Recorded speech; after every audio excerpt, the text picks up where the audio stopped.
Hi hello అండి, పుదీనా rice అయితే చేస్తున్నాను అనమాట. మీరు కూడా చూసేసేయండి.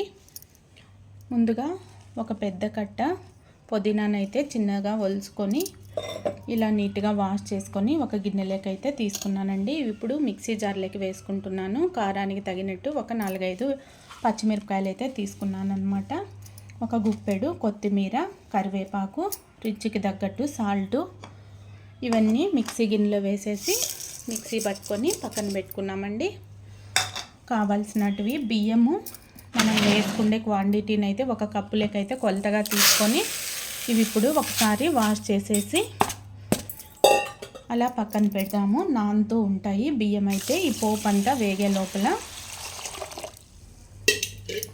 ఈ కొలతతో బియ్యం తీసుకున్నాం కదా, ఇదే కొలతతో ఒక 2 కప్పులు అంటే 2 గిన్నెలు నీళ్ళైతే ఒక సెరవలోకి వేసి ఒక గిన్నె వేసానండి. ఇదే రెండో గిన్నెకు కొంచెం బియ్యం ఎంతవరకు ఉంటాయో అంతవరకు అయితే ఇలా సెరవలో వేసి ఒక పక్కన వేడి పెట్టుకున్నాం. ఈ నీటిని అలా మిక్సీ పట్టేసి ఒక గిన్నెలోకి అయితే తీసుకోవాలన్నమాట. ఒక పెద్ద సైజు ఆనియన్, జీడిపప్పు, మసాలా బిర్యానీలోకి వేసే మసాలా దినుసులన్నిటిని తీసుకున్నాను అనమాట. ఇలా ఒక కూరగంట ఆయిల్ అయితే వేసేసి ఆయిల్ వేడెక్కిన తర్వాత జీలకర్ర కూడా వేసానండి. ఒక 1/2 స్పూను జీలకర్ర కూడా వేయాలి.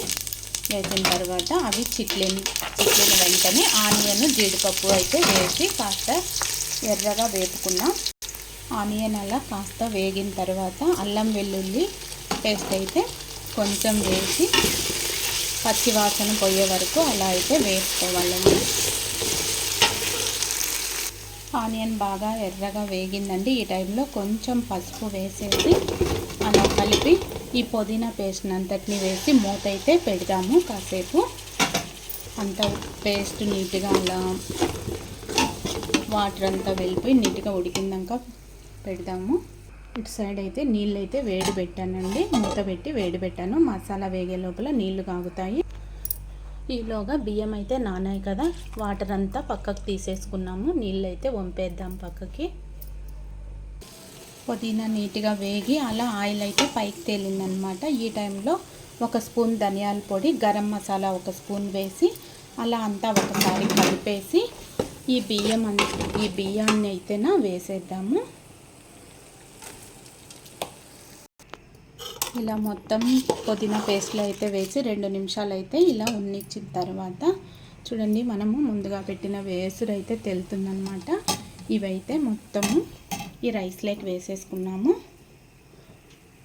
వేడి నీళ్ళన్నీ ఇలా రైస్లోకి వేసి అలా అంతా ఒకసారి కలిపేసి ఈ టైంలో మనము ఉప్పు తక్కువ ఉంటేనా వేసుకుంటే సరిపోతుందండి. ఇంకా హై ఫ్లేమ్లోనే ఒక ఉడకనిద్దాము. పొంగు వచ్చిందాక హై ఫ్లేమ్లోనే పెట్టుకోవాలన్నమాట. మంటను హై ఫ్లేమ్ మీదనే ఉంది. ఈ టైంలో కొంచెం అట్లా మూత మూస్తే త్వరగా పొంగు వస్తాయి అన్నమాట. చూడండి, ఎసురు అయితే తెల్లి నీట్గా ఉడుకుతుందన్నమాట రైస్. ఈ టైంలో అంతా ఒకసారి అలా కలిపేసి మంటను మీడియం మంట పైన పెట్టేసి మూత పెట్టేస్తే రైస్ అయితే రెడీ అయిపోతుందండి.